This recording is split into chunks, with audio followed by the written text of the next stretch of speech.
Noches, en esta noche del 24 de diciembre de 2021, continuamos el estudio de regeneración humana de la hermana Radha Burnier en la página 9, en su último párrafo, en unas ramas. Hay una beatitud y un poder más allá de nosotros mismos que vienen en ayuda de aquellos que están preparados para recibirlos. Volvámonos hacia aquellas grandes fuentes de las cuales emanan incesantemente la fortaleza y la inspiración para todos los que, olvidando el yo, están resueltos a aprender y a compartir sin reservas.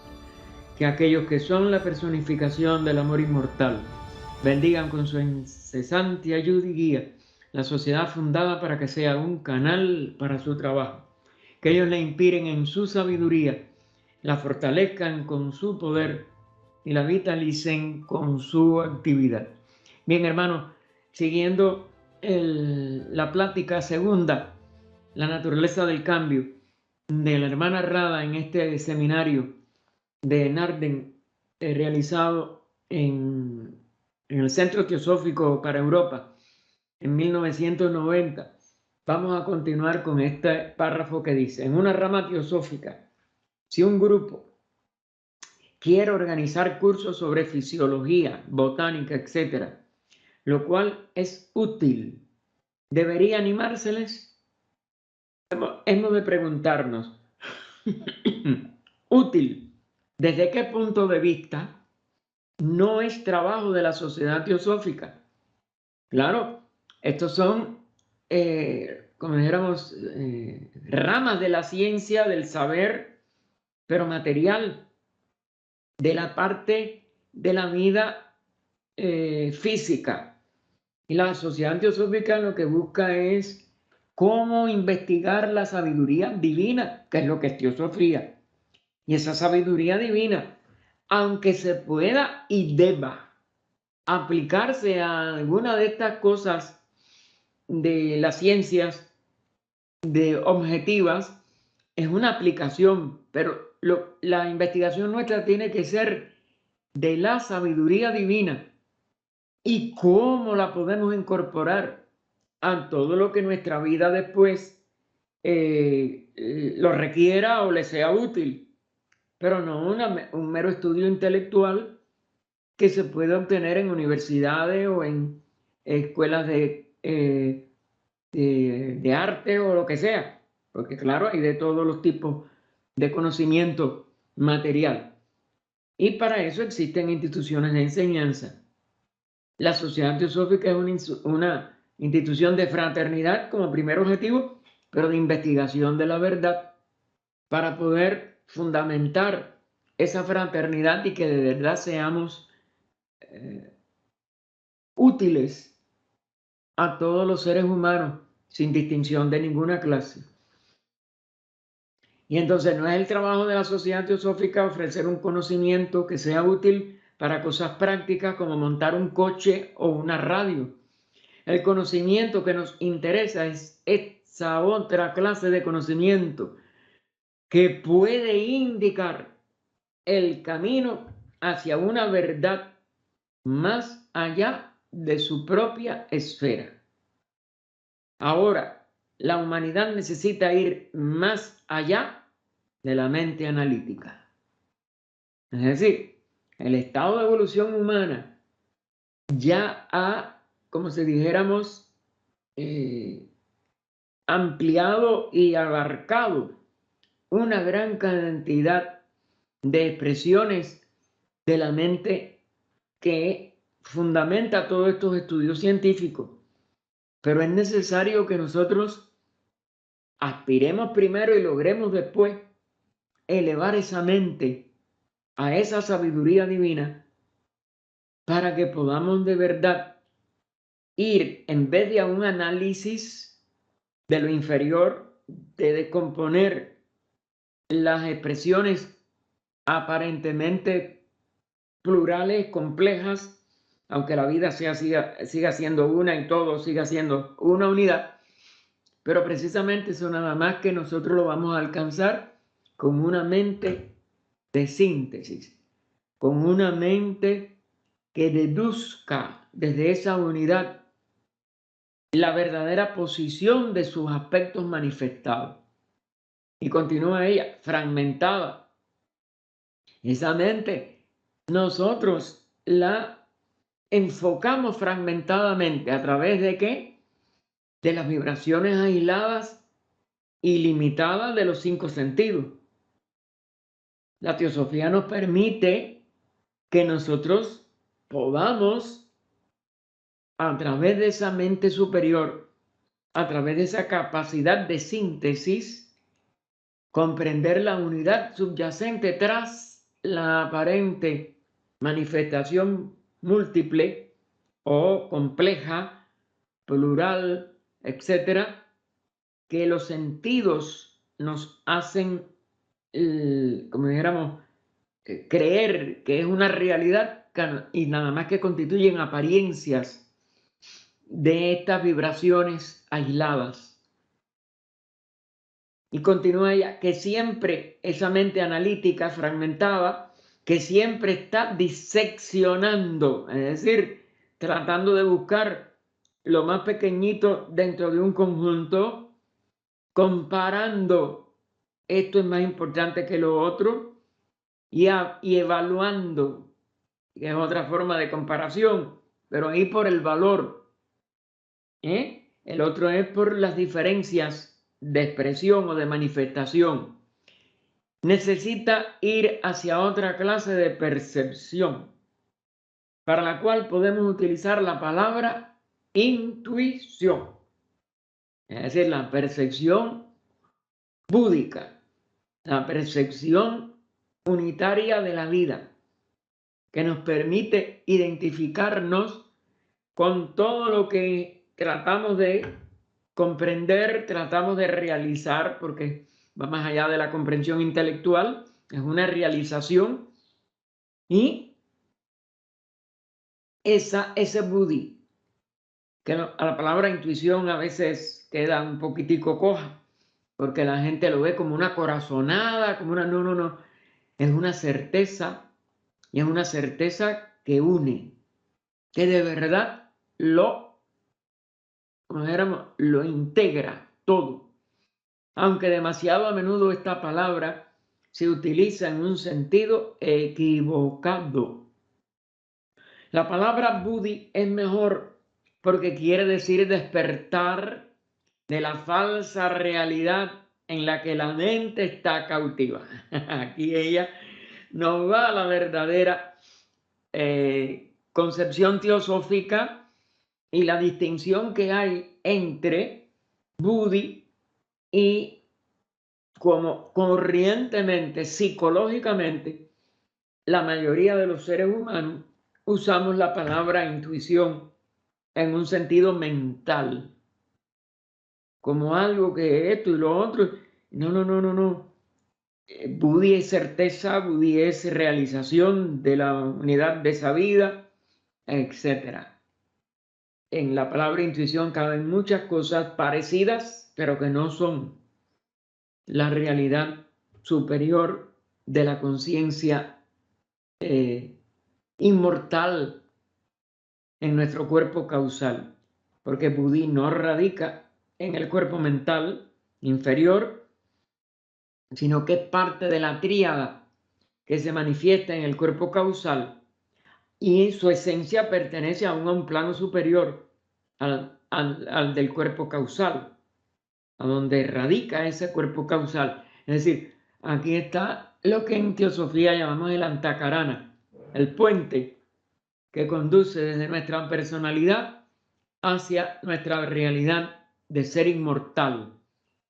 La personalidad es mortal siempre y nunca nos va a dar la solución a todas estas aparentes incongruencias e inconsistencias entre lo que percibimos a través de las vibraciones de los sentidos y la realidad más profunda de donde estas vibraciones proceden. Pero nosotros las atribuimos al mundo exterior y al mundo exterior físico, sobre todo. Y eso no es así.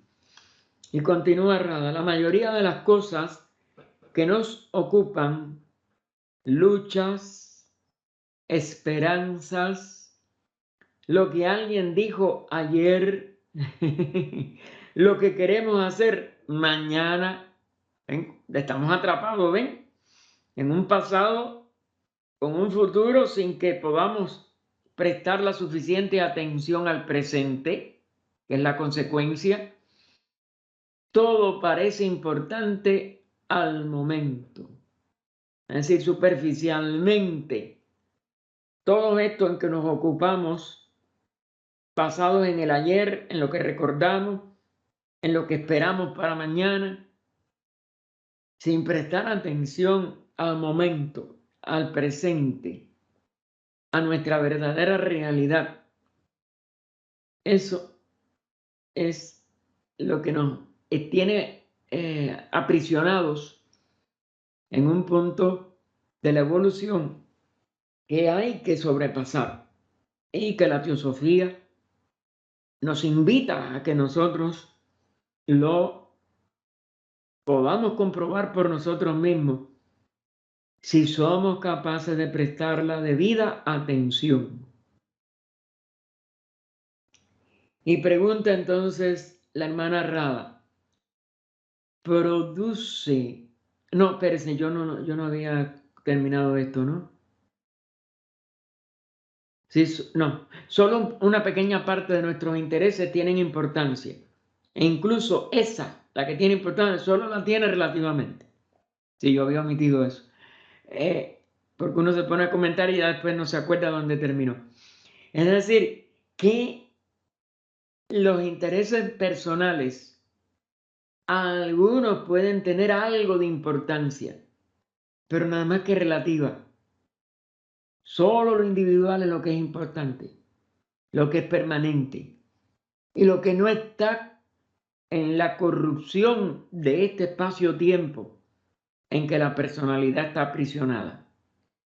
Allí hay otra dimensión de nosotros mismos y la tenemos que llegar a conocer, llegar a de verdad poder entrar dentro de nosotros, para que entonces lo verdaderamente importante sea contemplado, sea apreciado, sea descubierto, porque un autodescubrimiento está en nosotros, pero en el nivel personal no lo podemos apreciar, ni lo podemos identificar.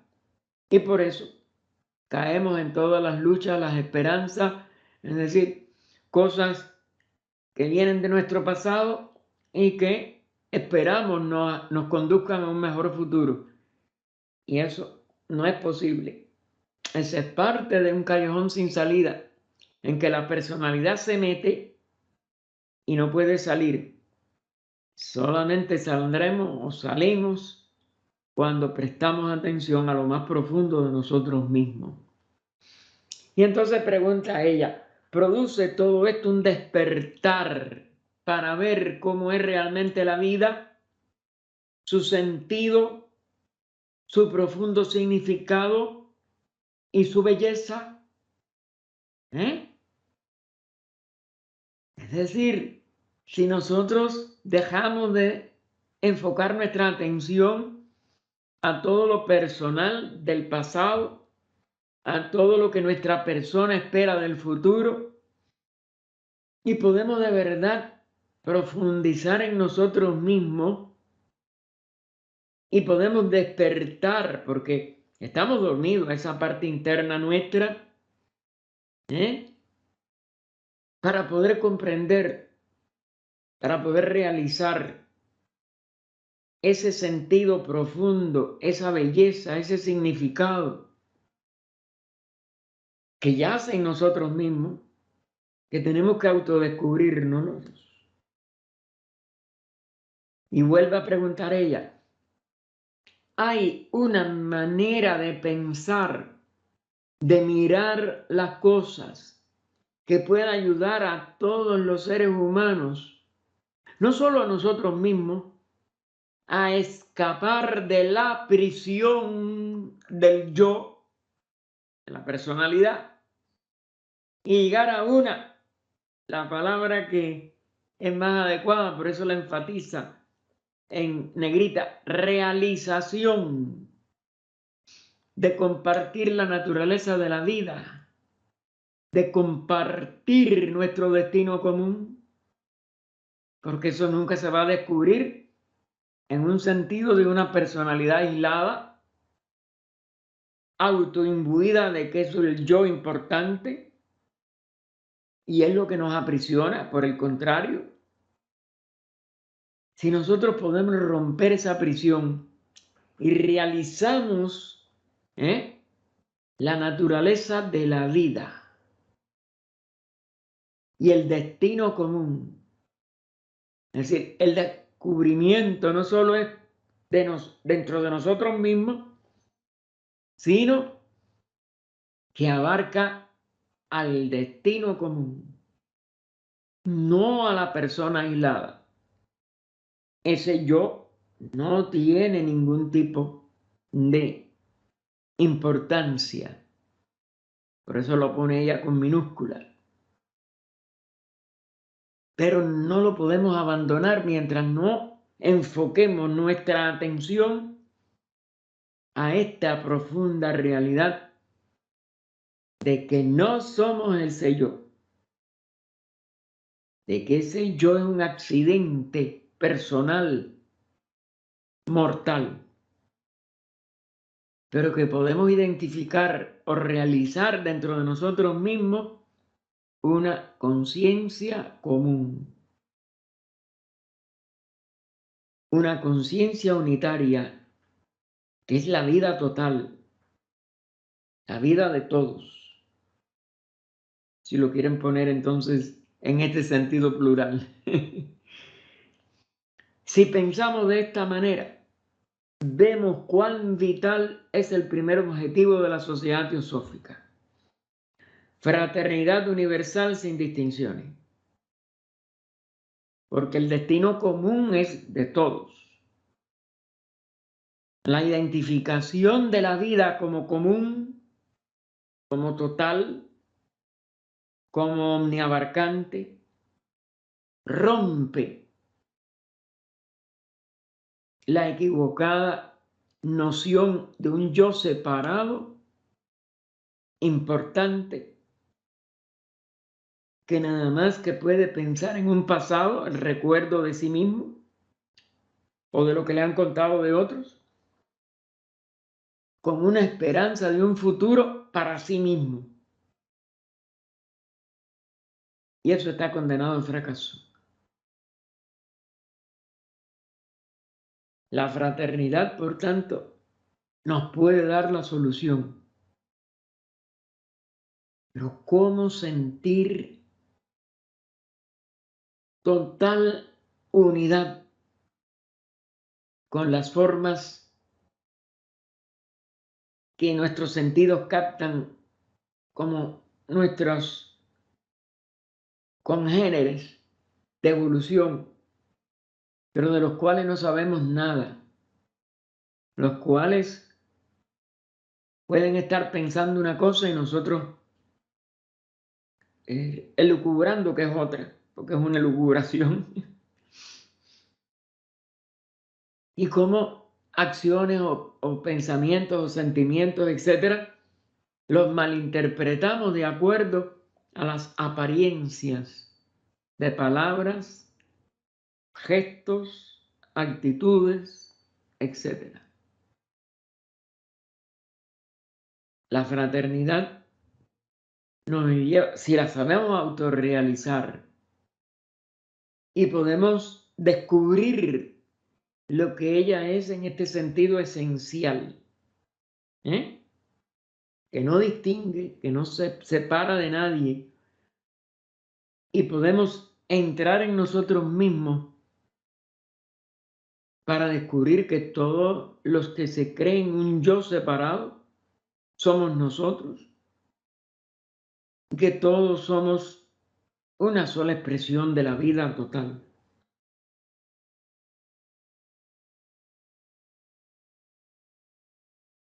Si la mente puede realizar la fraternidad sin distinciones, vuelve a enfatizar realizar, porque no es como si era un propósito, ni una buena voluntad, ni ninguna cosa de la mente inferior personal. Es una realización plena de nuestra verdadera conciencia profunda total. Así que si la mente puede realizar la fraternidad sin distinciones, sí puede libertarse de la dualidad del otro y yo mismo, y de mi bienestar por encima del de los demás. De mis buenas razones que tengo para esto, de mí. Si el yo es eliminado a través de esta práctica o realización de la fraternidad sin distinciones, no puede haber ninguna dualidad. Todos somos la vida, la comprensión y el disfrute de esa vida que nos abarca a todos. Y entonces pregunta ella después de eso de hablar de mi bienestar sobre los demás y poner competencias entre lo que hacemos por otros y lo que hacemos por nosotros. Pregunta, ¿no es ese un cambio dimensional, un viaje religioso?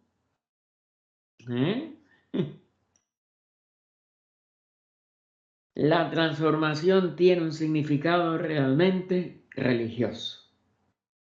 ¿En qué sentido usado aquí religioso?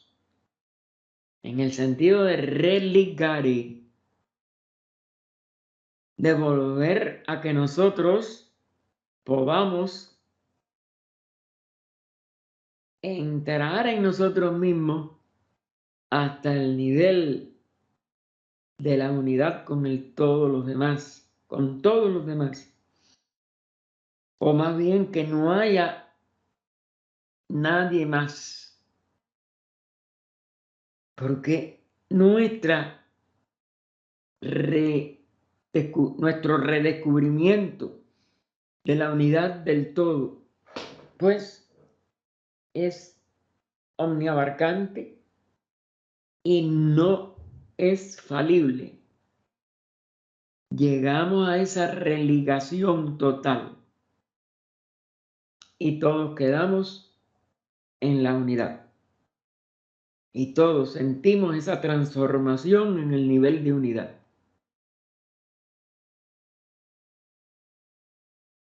Y es la autotransformación que hablan otros autores como Vicente Hauchi en el seminario, en los procesos de autotransformación. ¿Cómo podemos nosotros irnos descubriendo? Autodescubriendo como una unidad total de la vida. Hemos creado divisiones con nuestro modo de pensar y se nos ha condicionado a ello. Es decir, esto es una tendencia de la mente inferior que se condiciona a través de la falsa percepción de que somos ese yo, esa mente, eso que divide, y ya nos quedamos tranquilos. No, eso no puede ser porque nosotros seguimos siendo separados de esto y lo otro. Y no es así. No es así.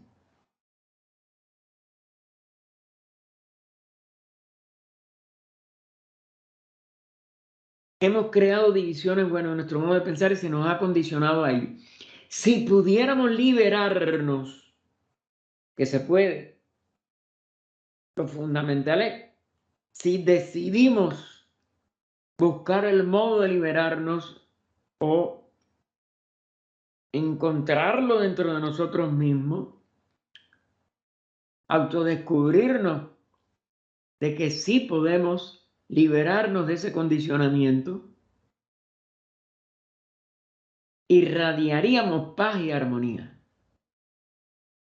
Es decir, a la vez que hay una transformación interna, una autotransformación que no viene presionada de nada ni de nadie por fuera de nosotros, sino que nada más que es un autodescubrimiento, porque esto no es tampoco un decreto y una autocompulsión, es un autodescubrimiento, es lo que somos, no somos la personalidad, somos esa unidad de la vida y la descubrimos o la autodescubrimos cuando pasamos del nivel del yo personal mental. Así pues, la fraternidad universal sin distinciones no es una frase hueca, no es una cosa trivial. Por el contrario, lo más esencial y la única realidad cuando nosotros nos aplicamos, nos dedicamos totalmente a ese proceso y a ese autodescubrimiento en nosotros mismos. Es el trabajo principal de la Sociedad Teosófica, su primer objetivo, y el único que se nos pide que aceptemos, el único que se nos pide que lo hagamos nuestro. Y sin embargo, prácticamente no nos dedicamos a poderlo, como si dijéramos, realizar. Recuerden, la palabra es realización. Y es una realización. Y no realizamos ese objetivo. Espera un momentico a ver quién es, pero creo.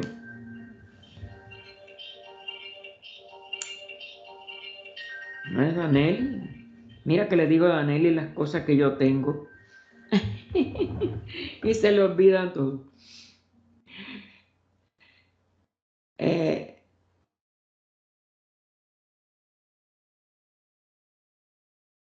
Así que es el trabajo bien. Cuando lo convertimos en algo corriente, sentimos que hemos de ir buscando otras cosas que hacer. Porque se vuelve la esencia de nuestra vida. Es no rechazar ninguna expresión de nadie, no rechazar ningún tipo de olvido. Miren, a ella se le olvidó que yo estoy hoy con ustedes. Y así lo toma uno y le mantiene el mismo cariño, la misma consideración, pero después yo se lo explico y más nada. Sigue la misma total empatía de cuando nos conocimos por primera vez, un día que ella la llevó otro hermano de la logia, Dharma, y yo llegaba de La Habana, ya yo vivía en La Habana, iba todos los miércoles a la logia, y se selló así una cosa que no va a tener ningún tipo, y eso tiene que ser con todos, con un carácter, con otro carácter, con otra, pero nada más que la unión de que somos uno, más nada. Pero eso exige, como dice aquella, una mente totalmente nueva. Una mente sin divisiones, distinciones, comparaciones ni evaluaciones.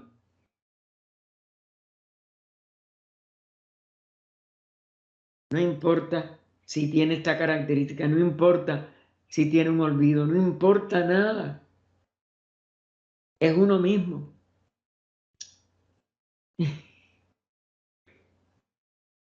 Y como se readquiere cualquier condición de armonía, aunque en un momento dado haya algo que uno no lo puede expresar como tal. Y nunca se rompe un lazo, y nunca se rompe una comprensión de que aunque haya una limitación en la otra persona, sigue siendo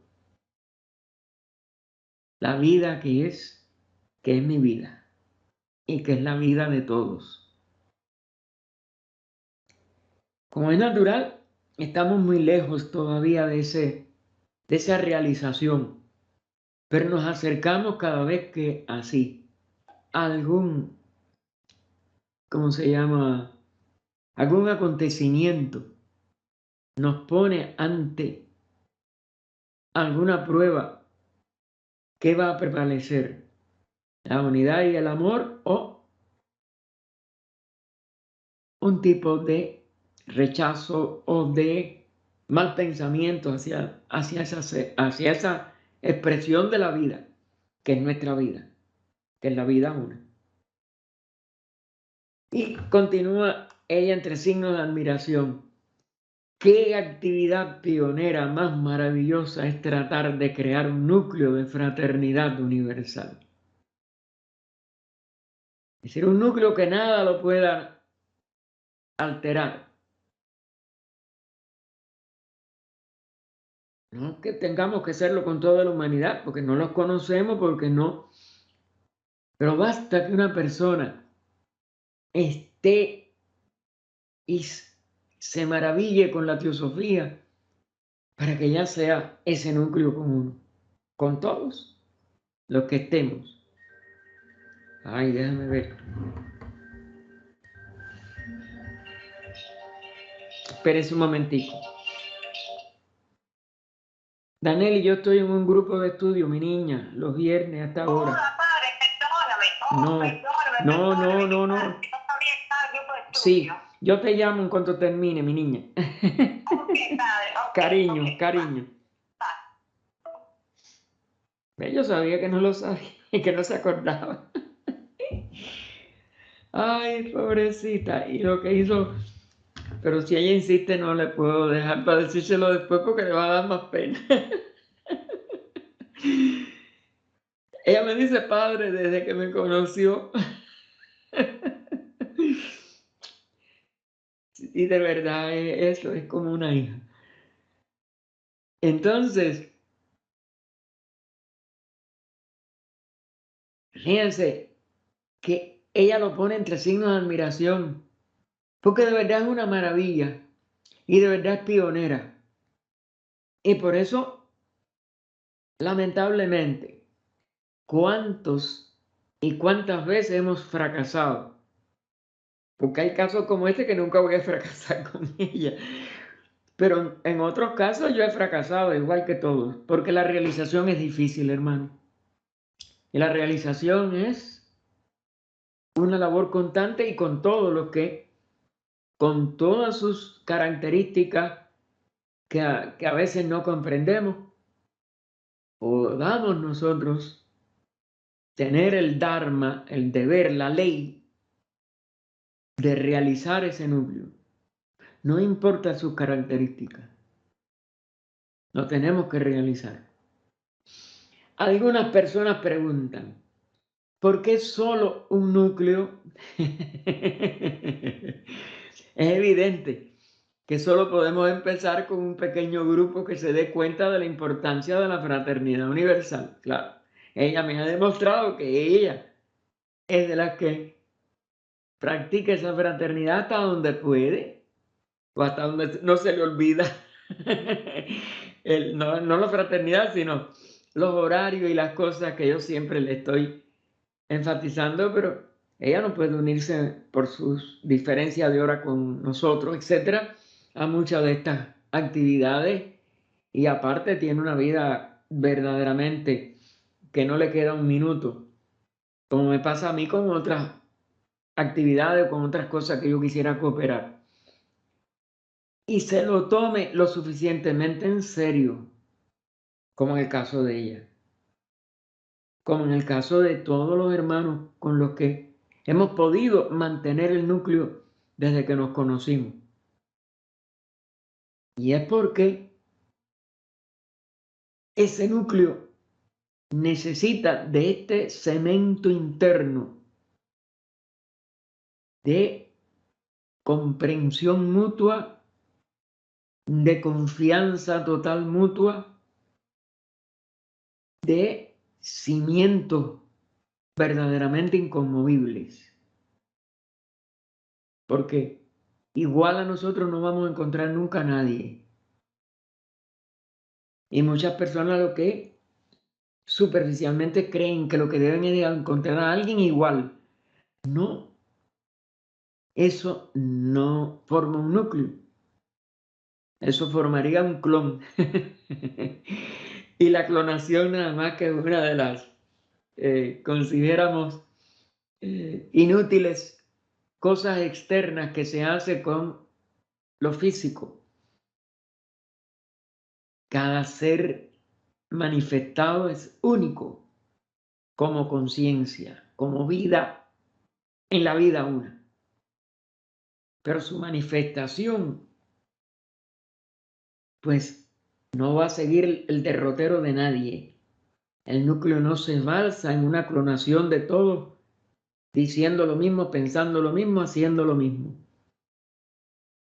Se basa en una armónica realización de proyectos comunes para el bien de la humanidad, de acciones comunes, de estudios en común, aunque cada uno tenga una visión única que no repite nadie y que no tiene por qué separarse por opiniones, que no tiene que sentirse dividido por opiniones que se tienen que ir, como dijéramos, que seguir siendo profundizadas para que la comprensión más alta, la realización más alta, sea el resultado.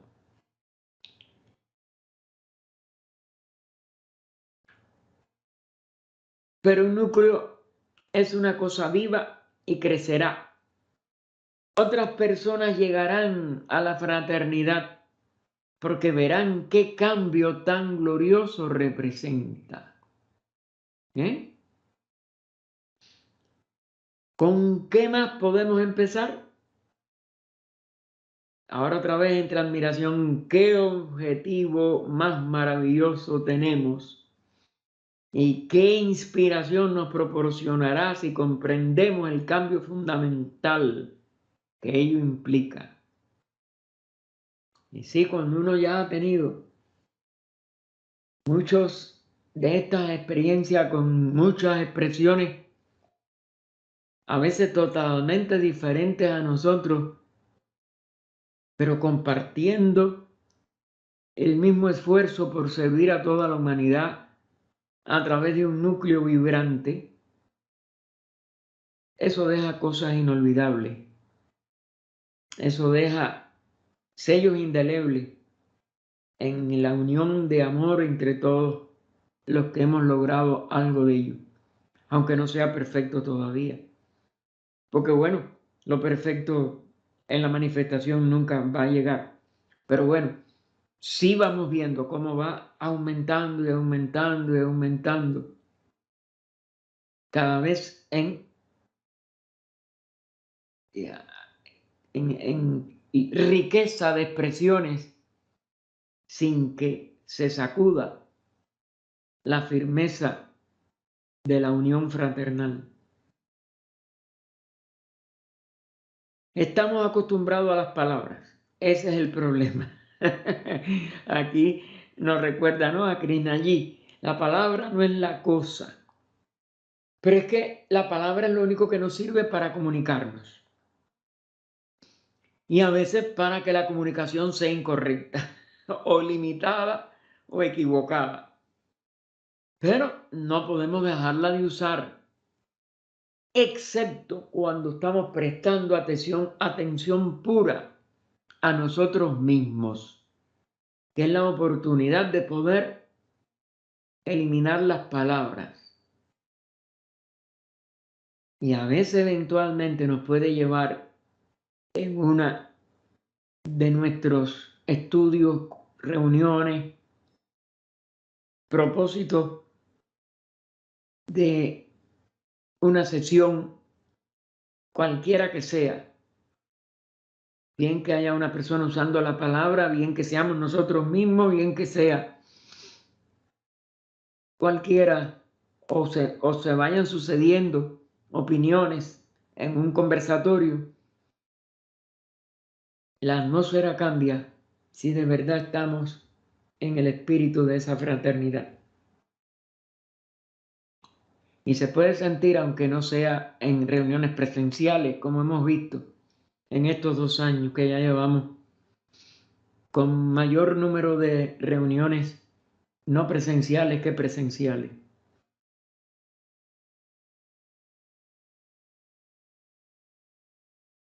No profundizamos lo suficiente en la riqueza del significado de la fraternidad, que no es una cosa de palabra, no es una mera palabra.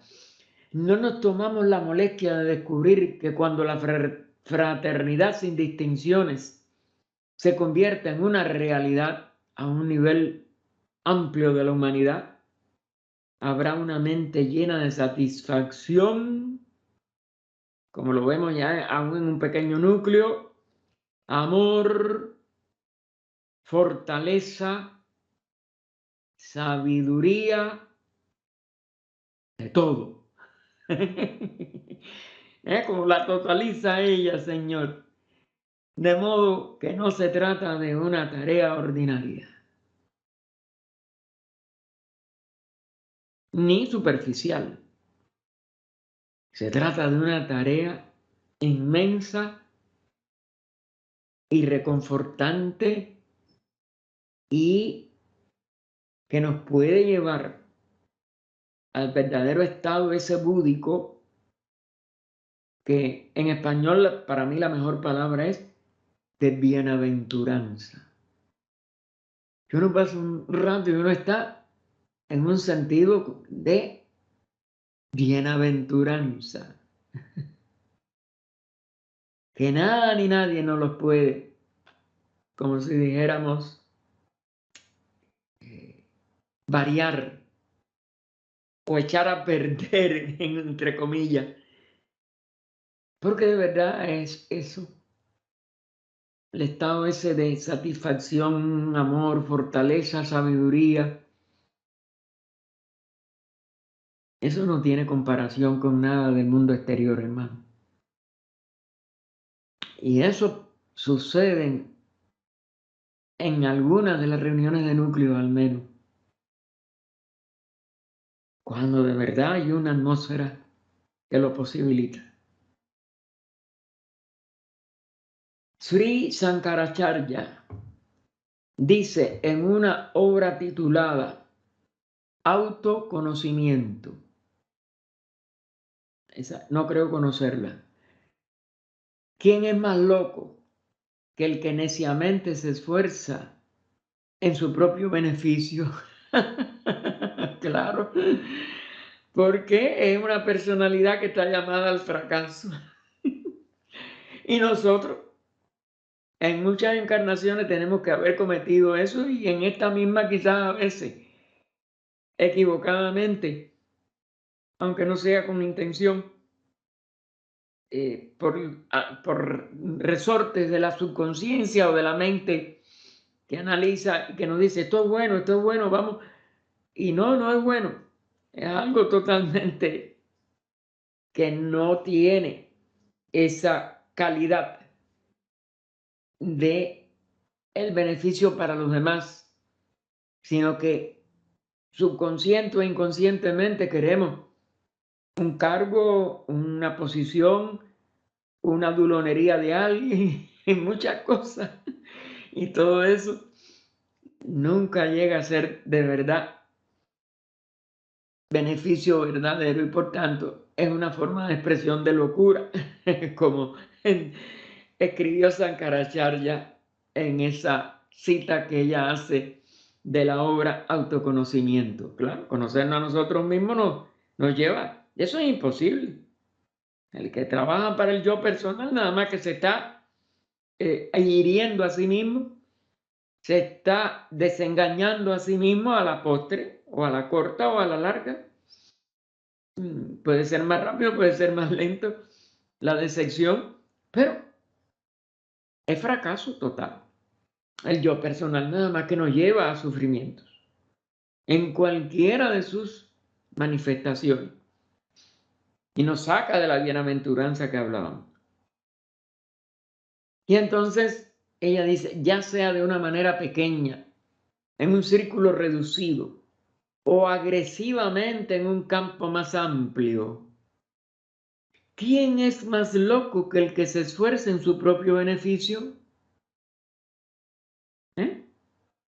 Eso puede ser en una logia de 7 miembros, que a veces se dividen porque 2 o 3 o 4 quieren ser presidente a la vez.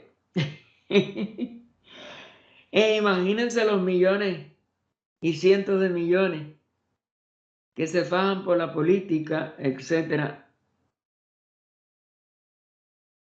y que uno, por mucho que quiera huir, siempre lo están asediando para que uno haga una, ¿cómo se dice? En inglés es una investigación de esta, de saber si uno está de acuerdo. Y a mí que me interesa, yo a todo eso, porque me entran en este país lo que entra por, ¿cómo se llama? Por internet, por email. Es una cantidad de los negocios para ver si uno está satisfecho con lo que compró el otro. Óiganme, y yo a todo eso le hago ring, bum, bum, y lo tiro al cesto de papeles y lo borro enseguida. Si yo compré porque quería comprar, si vuelvo a comprar es porque me gustó, si no vuelvo a comprar es porque no me gustó. No tengo que estar en esas investigaciones para ellos tener índices de aprobación o de no aprobación. Claro, cuando es de política, peor todavía. Eso nada más que son intereses, narcisismo de personas que quieren figurar. Y hoy en día los gobiernos de todo el mundo están podridos. Más nada, esa es la única, porque quieren beneficio propio, no quieren de verdad el beneficio de la humanidad. Y es lo triste. Por eso se divide en todo. Y es una cosa horrenda.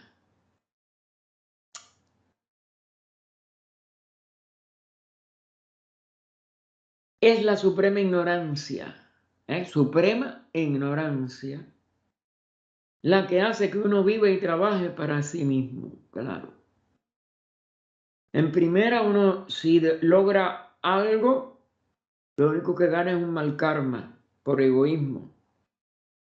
Si no logra nada, lo único que uno hace es sufrir por no haber logrado lo que ansiaba para sí mismo. Y así sucesivamente. Es decir, que ahí nunca va a haber una bienaventuranza como la que se puede obtener en un núcleo de fraternidad universal. Al contrario, como Buda señaló, igual que una madre protegerá a su único hijo, aun a riesgo de su propia vida, de la misma manera nuestro corazón debe abarcar a todos los seres sin límite alguno. Esa buena voluntad hacia todos los seres y todas las criaturas. Ese es el verdadero mandamiento del Señor Buda. Y no que lo hagamos de una manera superficial. Fíjense con la comparación que hace. A una madre que protege a su hijo, su único hijo.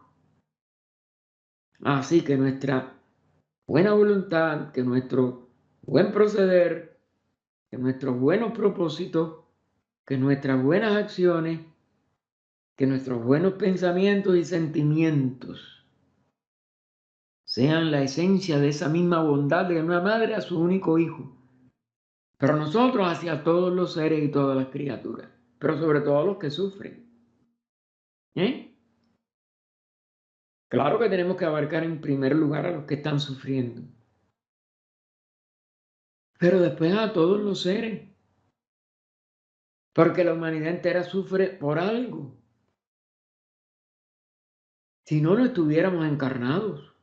Es porque no hemos acabado nuestro esquema de evolución como un hombre celeste, como se le dice en el ocultismo, como un adepto, como una jerarquía.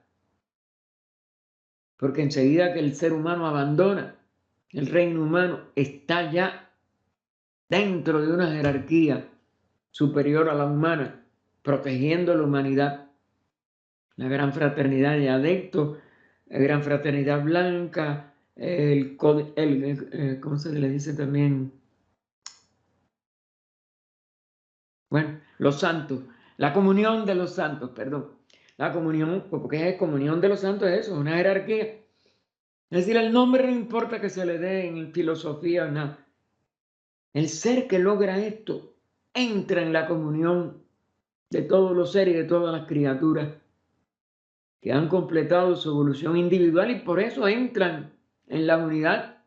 Y eso es lo que llamamos nosotros una fraternidad de adeptos, una comunión de los santos, una expresión de la vida una, como protección hacia todos los seres que sufren. Porque la manifestación está llena de sufrimientos y de limitaciones. Y lo único que elimina el sufrimiento es este estado de comunión, para entonces aliviar el dolor de los demás. Porque a la vez que cese nuestro yo separado, de mantenernos en un vericueto equivocado, cesa también el sufrimiento propio y se convierte en bendición y apoyo y ayuda a todos los seres y a todas las criaturas.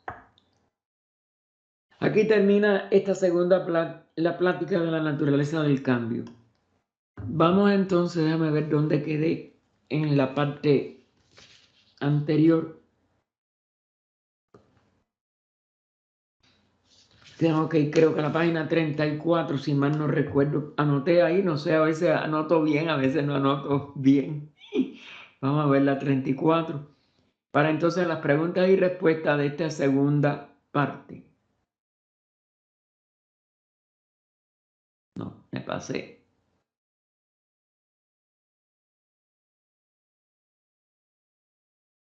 Fui demasiado rápido.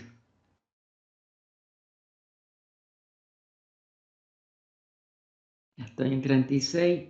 Voy a llegar a la 34. Ay, perdón. Ay, este mouse no me... Se me mueve sin yo saber por dónde está. Allá, ahora.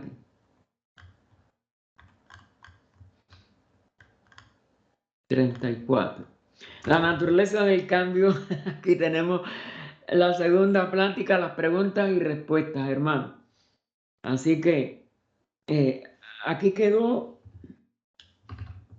No lo vi. Por delante, bueno, después lo veremos. Bueno, ese está en último caso en el...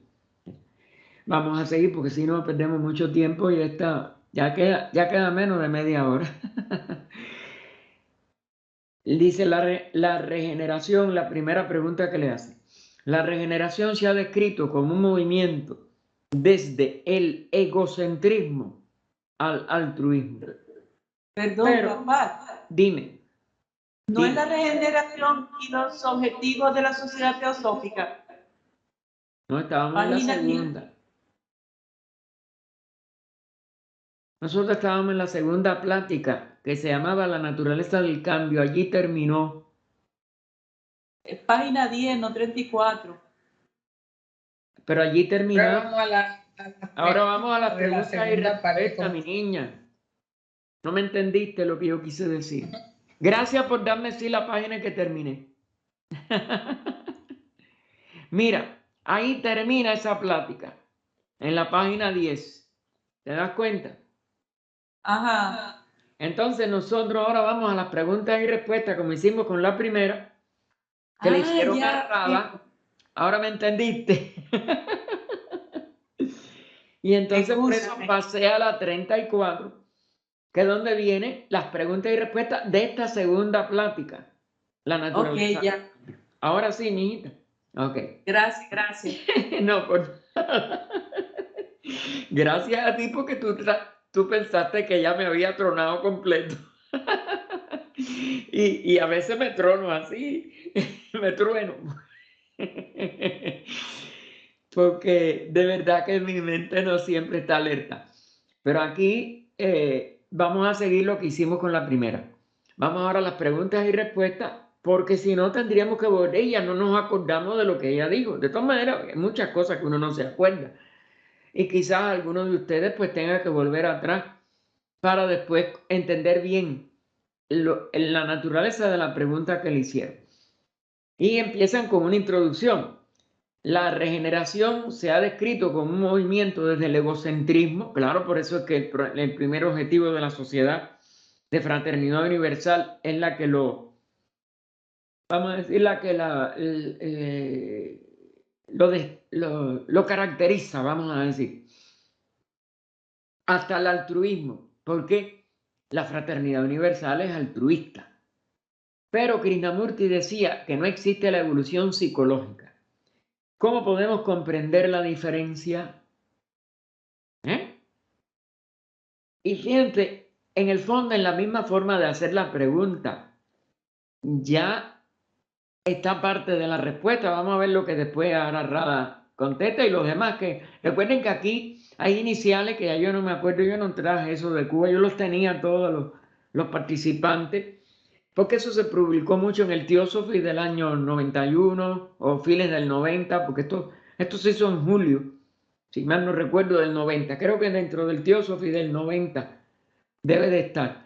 Y claro, en Cuba yo recibía el Theosophy, aquí también ahora lo recibo y Garmin me manda una copia de las que le mandan a ella. Pero bueno, de esa época no tengo aquí. Estaban en Cuba. Y yo me leí todos los que asistieron y para saber más o menos quiénes eran los hermanos que más hicieron comentarios y preguntas acertadas. ¿Cómo podemos comprender la diferencia? Y les decía, el que no exista evolución psicológica no es, como dijeron, nada más que qué naturaleza va a tener este movimiento. El movimiento desde egocentrismo al altruismo en un sentido psicológico, Krishnaji siempre ha planteado que es inmediato, que es cuando uno despierta a lo que es altruismo, no que sea una evolución, que son dos cosas diferentes. Y entonces, hacer esta pregunta, vamos a ver la respuesta, no, en sí no está hecha correctamente. Es nada más que decir, ¿es que ese movimiento es instantáneo o es una evolución? Ahí sí. Y entonces habría que pero el movimiento tiene que existir. No es lo mismo una persona egocéntrica ni sus actitudes a una persona altruista. Tenemos dos comportamientos completamente diferentes. Ahora, nosotros evolucionamos poco a poco desde el egocentrismo al altruismo. O hay como diéramos, un despertar a lo equivocado de todo egocentrismo Y por ello, a poder, como dijéramos, despertar al altruismo, que son dos cosas diferentes. Psicológicamente son contrarias, aunque no hay contrarios, son complementarias, pero son dos estados de conciencia, uno de ignorancia y el otro de sabiduría. Vamos a ver de todas maneras qué dijeron. Dígame. Creo que es darse cuenta. Claro. Es un proceso de darse cuenta en el cual estamos en riesgo cada minuto. Claro. Porque esto es muy pesado, esta carga es muy pesada. Claro. Pero es un proceso de darse cuenta y después luchar con la conciencia, porque uno se da cuenta de los errores. Claro. Entonces viene la lucha con la conciencia de que no debí fallar. Si conozco el proceso, ¿cómo fallo? Claro. Es algo interno que te enreda. Ese hilo de Ariadna está ahí y nos come el monstruo cada vez que claro. han muerto. Pero yo creo que darse cuenta y hacernos conscientes de ese proceso. Claro. Bueno, Raba empieza con, como es natural, para que la gente se haga la pregunta a sí mismo, ¿no? Hay una progresión desde el egocentrismo al altruismo. Puede hacerse, ¿ven? Esto es lo que es, como dijéramos, clave en la respuesta de Krishnajit. ¿Puede hacerse algo sobre esto? No hay una diferencia entre el que es más egocéntrico y el que lo es menos. Krishnamurti parece que dijo, Rava no le obligaba a nadie a que, era para decirle, léanse lo que él dijo, antes de haberlo planteado de esta manera, un poco, para mi entender, superficial. Krishnamurti parece que dijo que somos egocéntricos o no lo somos. ¿Ven? Es to be or not to be. Lo cual indica un salto y no una progresión. Claro, él no podía desconocer que hay una diferencia fundamental entre una persona altruista y una persona egocéntrica. Pero lo que es fundamental es, psicológicamente usted puede ir trabajando todos los días. Hoy voy a ser menos egoísta que mañana. Mañana voy a ser más egoísta que pasado. Es decir, yo me voy a ir reeducando para ser menos egoísta. No. Ahí donde está el yo, siga ahí y se va a disfrazar ese egoísmo, pero no va a dejar de ser egoísta. Entonces, otro de los asistentes, GW, dijo, Krishnamurti repudiaba las técnicas para alcanzar objetivos y decía que cuando se comprende realmente el problema, tiene lugar el cambio. Es decir, no es buscar que mañana menos, que hoy, mira, hoy me quedé con tal cosa que yo no debía haberme quedado, porque eso es egoísmo. Mañana yo voy a dar un poquitico de esto, de lo que me quedé hoy. ¿Se dan cuenta? Pero a mí, un estudiante corriente, me parece imposible. Necesitamos tiempo. ¿Ven? Este no había comprendido lo que es el despertar, el poder. Y entonces él era partidario del tiempo, o ella. Empezamos por el estudio, luego hay algún despertar. Afrontamos la vida, realizamos algún progreso, retrocedemos algunos pasos y empezamos de nuevo. Como persona corriente siento que necesito tiempo. Es decir, Tarata de nada más que, como dijéramos, apoyar el que no se utilice una técnica, sino que se necesita tiempo. El tiempo ya es una forma de postergar y de dar lugar al tiempo, que no es nada más que la mente. ¿Se dan cuenta? El pasado, que pesa entonces sobre el individuo. Y eso es una de las cosas que él sí trató mucho de que la persona se diera cuenta, que no es un proceso de la mente, porque la mente siempre va a quedar atrapada en tiempo y espacio y en el pasado. Y siempre va a ver el futuro como el momento en que va a liberarse. Y entonces no se mueve de su nivel mental y de la mente con el yo. Y el yo, fíjense que eso, necesito tiempo, ese es el yo. Pero no es que sea persona corriente, es que no ha entendido en qué sentido el yo le está impidiendo esa transformación o esa autotransformación.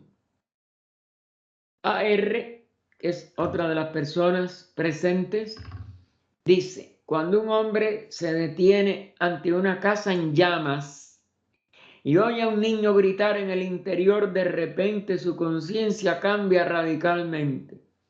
Corre hacia adentro, prescindiendo del peligro que corre, y salva al niño. En el momento en que sale de la casa, su conciencia se reintegra al estado normal. Lo que Krishnajī decía es correcto para cada uno en un momento determinado. ¿Ven? Es decir, el de la realización, el de la comprensión, que no tiene que ver con tiempo ni con personalidad. En algunos momentos tenemos el valor de hacer algo que jamás había sucedido antes. Pero la conciencia vuelve a su estado normal. No es frecuente que continúe funcionando de esa manera en particular. Claro, cuando no es una realización total, ahí era la vida de un niño. De un niño que está gritando. Si la persona de verdad realiza que hay que hacer algo, lo hace y después ve. Radha vuelve entonces y dice: podría ser algo parecido. Este ejemplo lo puso ella en Cuba, me acuerdo, en su primera visita. Podría ser algo parecido a la fruta de un árbol. Madura gradualmente y a su debido tiempo cae. La fruta que no está madura no se cae. O usted la arranca o viene una ventolera, pero ella no va a caer si no hay madurez.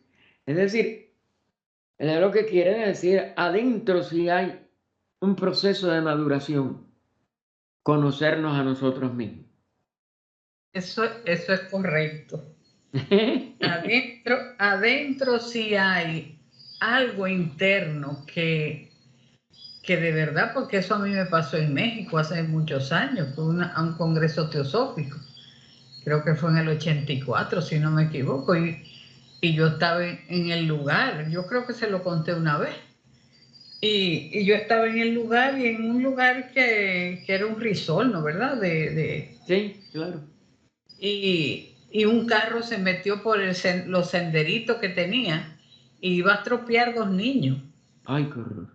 Y los papás iban adelante porque había seguridad. Y yo me tiré y los empujé a los niños, comieron grama, ¿no? ¿Verdad? Pero a mí me sacaron. No los atropellaron. Sí, a mí me sacaron debajo del carro. Quedé un poco inconsciente y me sacó un hermano que se llamaba José Nieves, que andaba también, mi mamá andaba también. Pero en ese momento yo no pensé que yo había dejado 4 hijas aquí en Puerto Rico, que yo vivía en Puerto Rico. Yo no pensé nada. Aquellos dos. Para mí, el momento presente era aquellos 2 niños, salvar esos 2 niños. Y el carro no valía $50, ¿ok? Yo no sé cómo frenó. Pero hay cosas que están internamente que uno llega el momento y actúas sin pensar nada. Claro. No hay cosas que se piensen. Y es a lo que se estaba refiriendo ahí con ese, el de que no es un método, que no es una cosa que se tiene que pensar, es una realización. Y continúa entonces Rada. La conciencia de la persona liberada que no tiene yo en ella se encuentra en una dimensión distinta. Es decir, esa es una dimensión que no sea, como si dijéramos, una conciencia todavía permanente en nosotros, como el caso de los 2 niños, etcétera, o del ejemplo de la casa quemándose y la criatura llorando, etcétera, y que después uno vuelve a una conciencia que todavía no es la realización de un adepto. Son 2 cosas diferentes. Indudablemente que no vamos a poder, por una sola respuesta positiva, hacer una realización total, porque el conocimiento de sí mismo es un proceso, es un empeño verdaderamente profundo y requiere una realización plena en un nivel tan profundo que ya no quede nada desconocido de uno mismo, que son 2 cosas diferentes, pero que haya un gesto altruista en medio de un peligro, etcétera, es un primer paso a que algún día, nada más que seamos altruistas irreversiblemente, como lo es un adepto. Pero si ni eso podemos hacer, imagínense. Todavía nos falta mucho. y falta porque tenemos, igual que el fruto, que madurar en conciencia. Pero no porque practiquemos de sentarnos a una hora, de hacer esto, de hacer lo otro. Eso no es así. Así que no puede progresar hacia ello. Eso está en una dimensión interna de conciencia. La conciencia de un animal es dimensionalmente diferente de la conciencia humana. No hay autoconciencia del yo personal. ¿Por qué? Porque el alma de los animales es un alma grupal. Y el ser humano, por poco evolucionado que esté, por muchas encarnaciones que le falten, es un ser individual y tiene conciencia de su yo, en este caso personal, mientras no lo logre disolver a través de este despertar al yo superior, etc. Pero y no es un proceso, ni es una técnica, ni lleva tiempo externo. Lleva un viaje interno hasta el conocimiento de uno mismo, para poder disolver el yo personal, o para que se disuelva, vamos a ponerlo en forma más impersonal, para que se disuelva ese yo personal y advenga el estado de conciencia de un adepto.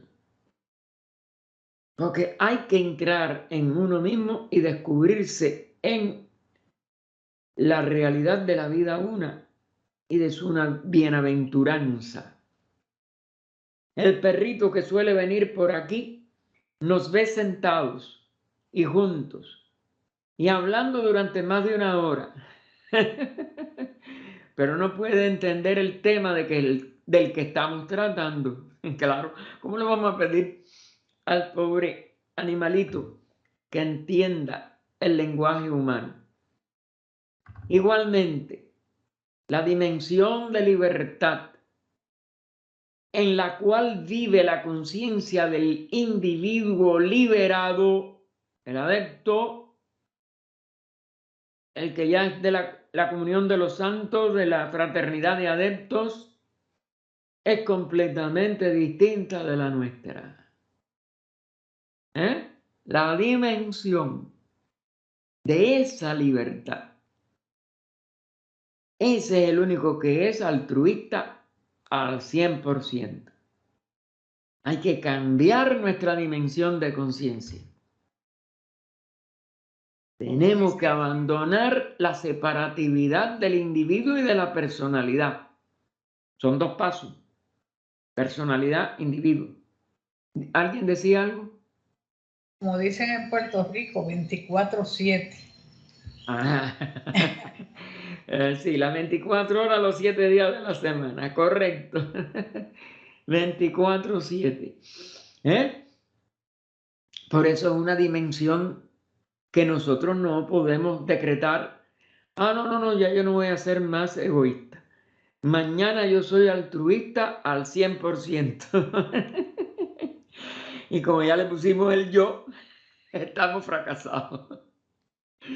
Porque el yo tiene que ser completamente disuelto por un estado de dimensión interna de autoconocimiento y liberación de esta expresión que llamamos persona.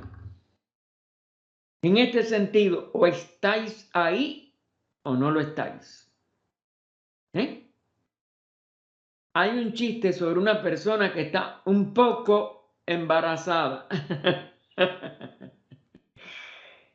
Son cosas así, o está o no está.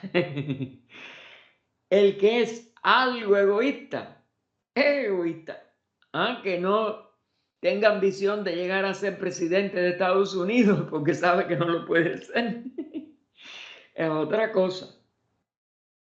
Pero no es inegoísta porque se dé cuenta que no puede aspirar a esa altura, pero aspira a otras vanidades o a otros personalismos o a otras expresiones de separatividad.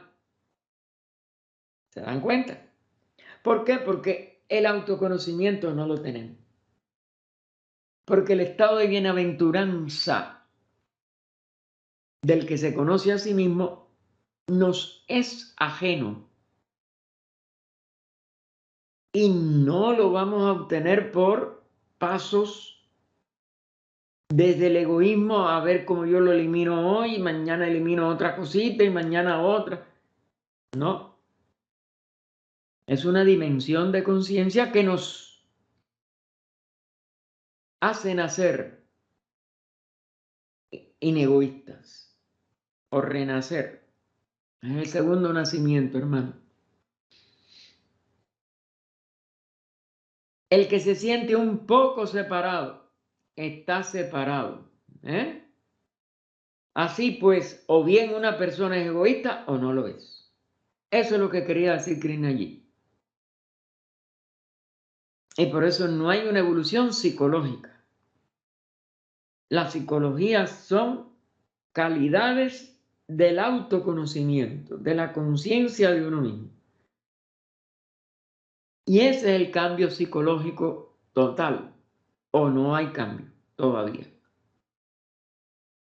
Es decir, o no sabemos cómo conocernos a nosotros mismos para descubrir que no somos ese yo.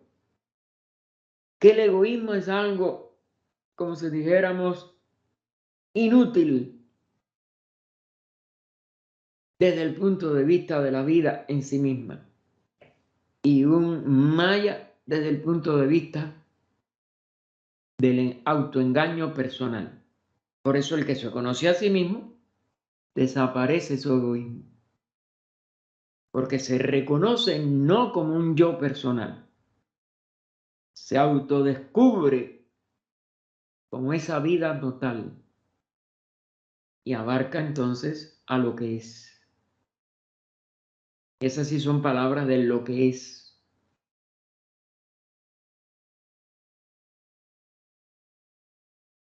El modo de Krishnajit de exponer las cosas está expresado en el título de uno de sus libros, La urgencia del cambio.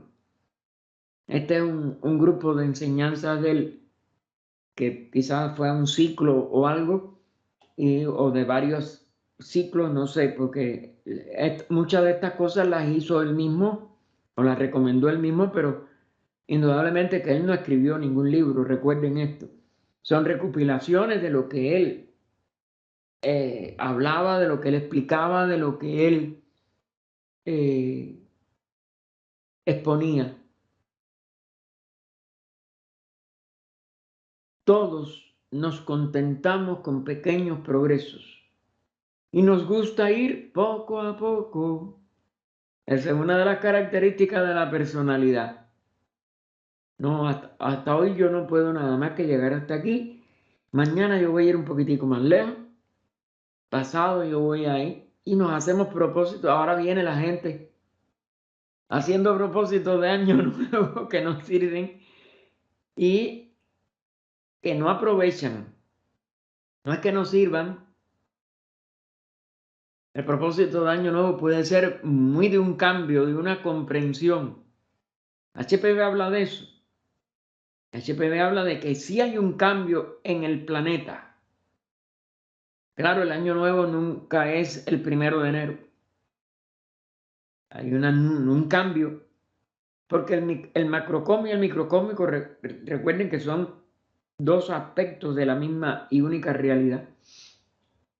Y sí, se puede hacer un cambio de eso, es decir,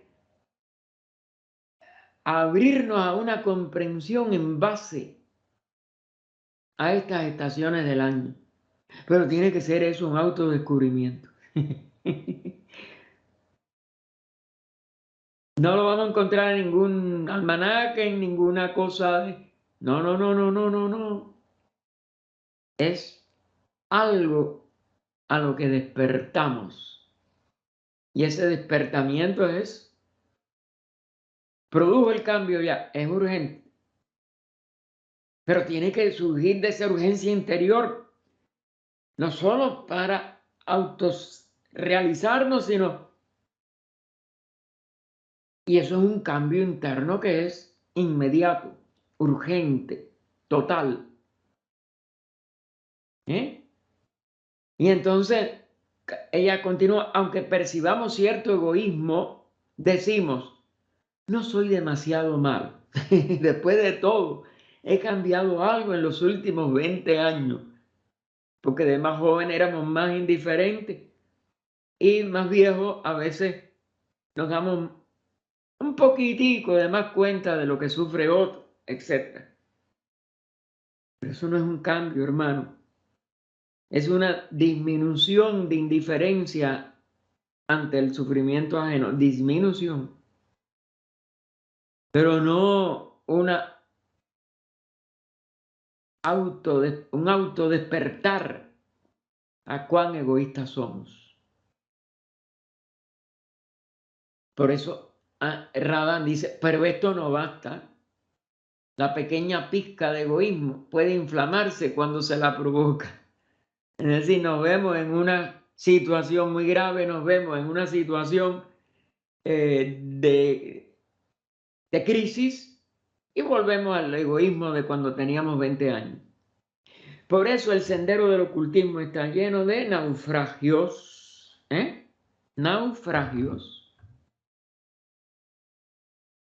Y los que estudiamos la historia de la sociedad, de verdad que muchos de esos naufragios fueron muy lamentables.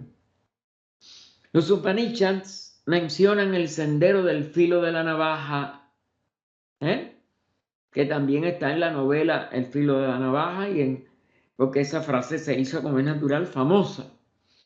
La Biblia dice, directo es el camino y estrecha la puerta. Directo es el camino, estrecha es la puerta, claro. No podemos pasar con todas nuestras cargas de egoísmo. Tenemos que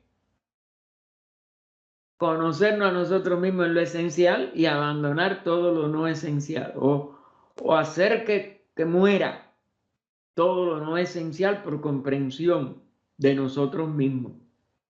Porque mientras quede una chispa de egoísmo puede avivarse y convertirse en un incendio devastador. Aunque el peligro siga ahí, no somos conscientes. Está el peligro, ahí está, creemos que ya estamos, vamos a decir, mejorcitos que antes.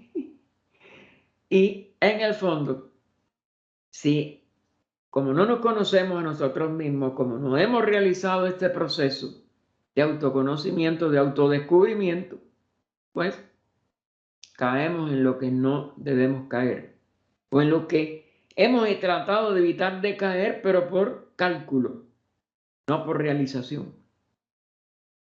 Intentemos comprender a Krishnajit en el espíritu de sus palabras. ¿Ven? La palabra no es la cosa, hay que buscar su espíritu. Ver la verdad de lo que dice. Muchas veces dijo, tirad todos vuestros libros. Entonces, si lo cogemos a pie de la letra, ¿por qué sus charlas se publicaron incluso durante su vida? ¿Es que hace una excepción con sus propios libros? No. Claro. Él sabía que hay ciertas no, un inmenso número de personas que nunca íbamos a poder ir a oírlo. Aunque el testimonio, sobre todo, de la única persona, no, de dos personas, que ya como es natural no están con nosotros, de dos personas que estuvieron en su charla, uno de ellos con una experiencia, el papá de Lenita Soto, o Granado, como se puso aquí por el esposo que recientemente falleció. El papá de Lenita Soto, Julio Soto, que lo vio aquí en el Valle de Ojai. Y el hermano Abelardo del Real, que nos contó su experiencia en Nueva York, donde él fue que lo pudo ver un poco antes de él morir. Siempre decía, si uno está es diferente a lo que uno lee en sus libros. Claro, ustedes pueden pensar estar en el aura de un ser como él. Y como él lo hacía en la época que vino Julio Soto aquí al Valle de Ojai, que caminaba entre las personas. Él iba penetrando con su aura, hermano. Eso tiene que dar un efecto en la armonía, en la conciencia de los seres. ¿Sabe Dios cuánto por sacrificio Él limpió auras de su público? Estos seres hacen mucha labor que nosotros no podemos ni comprender ni saber. En Julio Soto por lo menos él dejó un efecto indeleble. Y yo lamento que él haya muerto cuando yo tenía todavía 17 años. Pero nunca he olvidado las cosas que él nos decía, porque era en la logia, él nunca lo hizo en una forma privada ni nada de eso. Y son cosas extraordinarias. Él instaba libremente a la gente a no depender de los libros. No es suficiente repetir, los Upanishads dicen esto, así que debe ser cierto.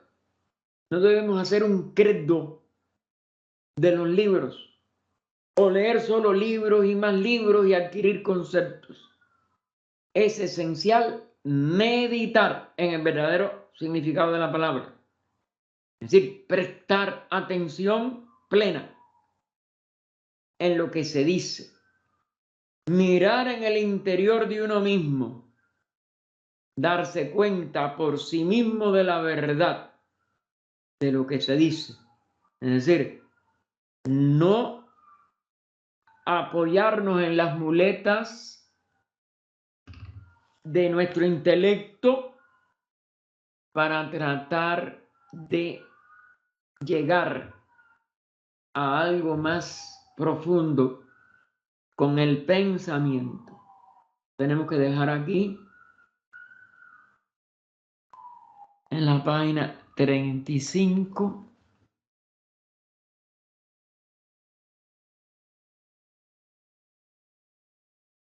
Hablando con algunos maestros.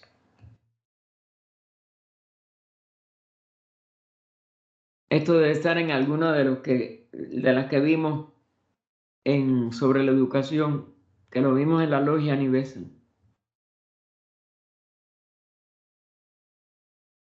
Casi al final.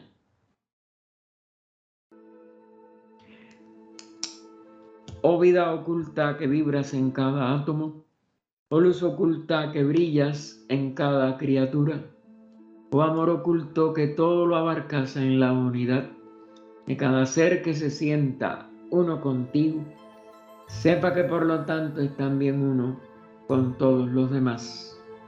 Paz, paz, paz a todos los seres. Dejamos entonces este estudio en los comentarios de la segunda charla que empezó en la página 34. Ahora lo dejamos en la página 35, casi al final, en el párrafo que comienza hablando con algunos maestros.